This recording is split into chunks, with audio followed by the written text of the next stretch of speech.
Oke, hari ini kita mempelajari yang namanya campuran. Jadi pelajaran yang lalu kamu sudah mempelajari unsur senyawa. Nah, hari ini yang ketiga adalah campuran. Apa itu campuran?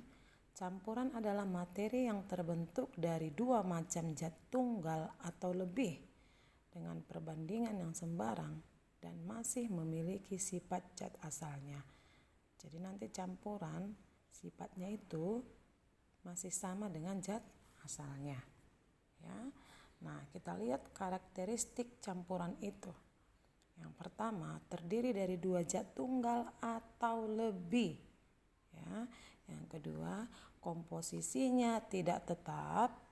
Yang ketiga, masih mempunyai sifat asal, maksudnya sifat yang dari penyusunnya tadi.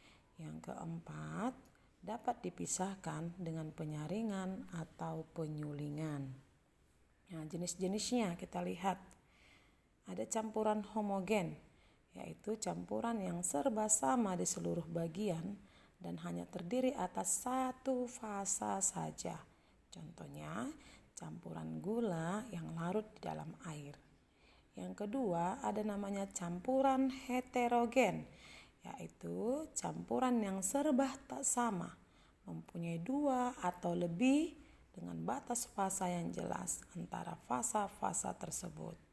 Jadi nanti campuran heterogen ini ada batas fasanya kelihatan, ya, antara fasa yang satu dan yang kedua dan yang lainnya. Begitu maksudnya, fasa yang ada batasnya katanya. Contohnya campuran kapur dengan air, campuran minyak dengan air. Kemudian berdasarkan jenis komponennya, campuran itu dibedakan menjadi 3. Yang pertama ada namanya larutan.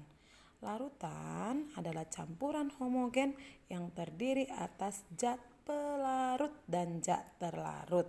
Ya, zat pelarut itu yang melarutkan, sedangkan zat terlarut itu yang dilarutkan. Oke, contohnya larutan cuka, air laut, alkohol, dan lain-lain. Nah, kemudian yang kedua koloid.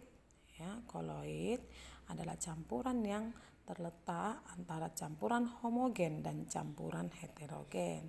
Contohnya asap, kabut, tinta. Berdasarkan sifatnya terhadap cahaya, koloid itu dibedakan menjadi 2. Ada namanya efek Tyndall. Efek Tyndall itu adalah peristiwa, ya, penghamburan.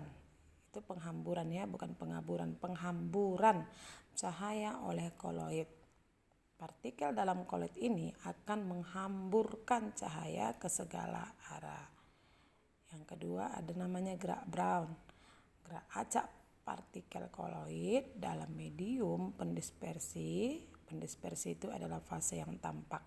Contohnya pada susu yang jika didiamkan untuk beberapa lama akan membentuk endapan. Kemudian ada namanya suspensi. Adalah campuran heterogen yang bila didiamkan akan mengendap. Contohnya campuran tepung, ya, tepung beras dalam air, campuran kopi di dalam air. Oke, sampai situlah pelajaran kita tentang campuran. Minggu depan kita akan melakukan praktek yang sederhana mengenai campuran ini. Oke, sampai bertemu di pembelajaran di minggu depan.